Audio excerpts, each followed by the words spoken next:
It was New Year's Eve 2019 when health officials in China admitted they had a problem. Health authorities have activated their most serious response level after an outbreak of a new type of viral pneumonia in central China. A rapidly growing number of people were developing a dry cough and fever before getting pneumonia. And for some, it turned fatal.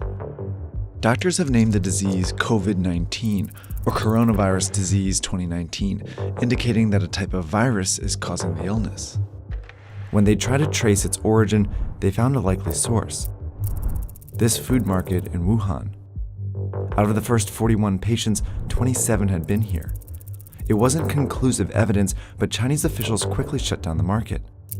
They had seen this happen before at a place just like this. Health officials are trying to get a grip on an alarming outbreak of SARS. The virus originated in mainland China. Has spread across the country. The disease had been festering for months in southern China. In 2002, a coronavirus had emerged at a very similar market in southern China. It eventually reached 29 countries and killed nearly 800 people. Now, 18 years later, this coronavirus is in at least 71 countries and has already killed over 3,100 people. So what do these markets have to do with the coronavirus outbreak, and why is it happening in China?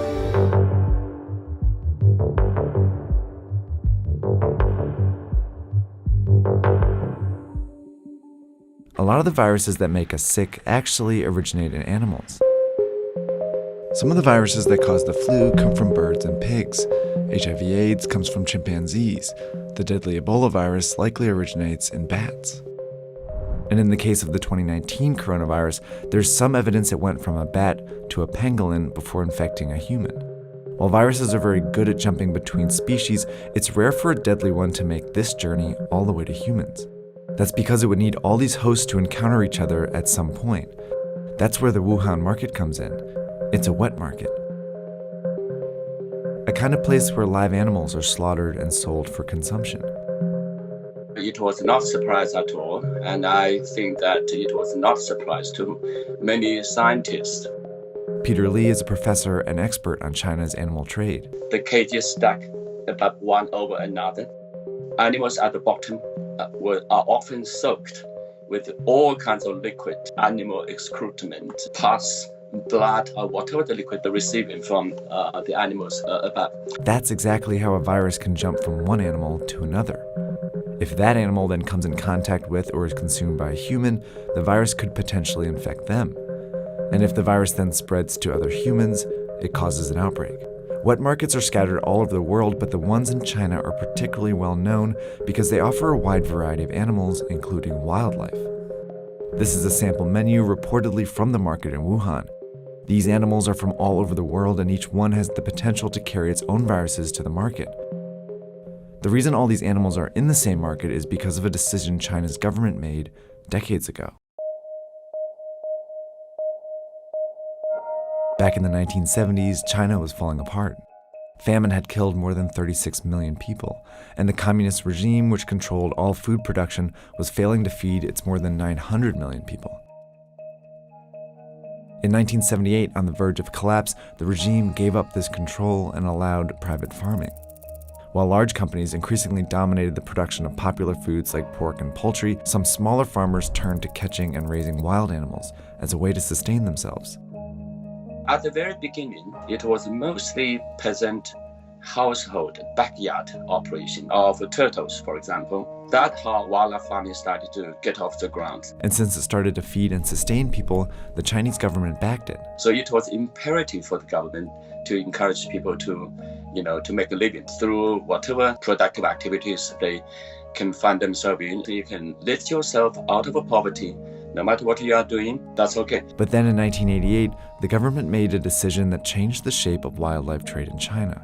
They enacted the Wildlife Protection Law, which designated the animals as resources owned by the state and protected people engaged in the utilization of wildlife resources. That's one of the most devastating problems of the law, because if you designate the wildlife as a natural resource, that means it is something you can use for human benefits. The law also encouraged the domestication and breeding of wildlife. And with that, an industry was born. small local farms turned into industrial-sized operations. For example, this bear farm started with just 3 and eventually grew to more than 1,000 bears. Bigger populations meant greater chances that a sick animal could spread disease. Farmers were also raising a wide variety of animals, which meant more viruses on the farms. Nonetheless, these animals were funneled into the wet markets for profit. While this legal wildlife farming industry started booming, it simultaneously provided cover for an illegal wildlife industry. Endangered animals like tigers, rhinoceroses, and pangolins were trafficked into China. By the early 2000s, these markets were teeming with wild animals when the inevitable happened. The latest on the deadly SARS virus, the worldwide death toll up again today. China has reported more than 1,400 cases of infection nationwide. It is what health officials have feared all along. In 2003, the SARS outbreak was traced to a wet market here in southern China. Scientists found traces of the virus in farmed civet cats. Chinese officials quickly shut down the markets and banned wildlife farming. But just a few months after the outbreak, the Chinese government declared 54 species of wildlife animals, including civet cats, legal to farm again. By 2004, the wildlife farming industry was worth an estimated 100 billion yuan, and it exerted significant influence over the Chinese government. Wildlife farming industry was tiny in China's gigantic GDP, but the industry has enormous lobbying capability. It's because of this influence that the Chinese government has allowed these markets to grow over the years. In 2016, for example, the government sanctioned the farming of some endangered species like tigers and pangolins. By 2018, the wildlife industry had grown to 148 billion yuan and had developed clever marketing tactics to keep the markets around. The industry has been promoting these wildlife animals as, tonic products, as, bodybuilding, as sex enhancing, and of course as disease fighting. None of the claims can hold water.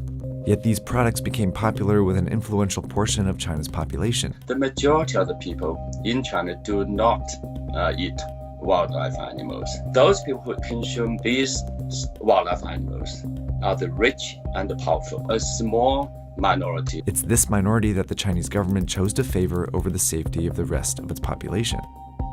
These parochial commercial interests of small number of wildlife eaters are hijacking China's national interest. Soon after the coronavirus outbreak, the Chinese government shut down thousands of wet markets and temporarily banned wildlife trade again. Organizations around the world have been urging China to make the ban permanent. Chinese social media, in particular, has been flooded with petitions to ban it for good this time. In response, China is reportedly amending the wildlife protection law that encouraged wildlife farming decades ago. But unless these actions lead to a permanent ban on wildlife farming, outbreaks like this one are bound to happen again.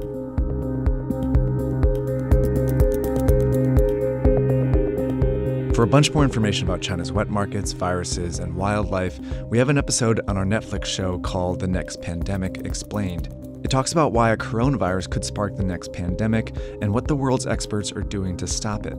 That's on our Netflix show Explained. Check it out.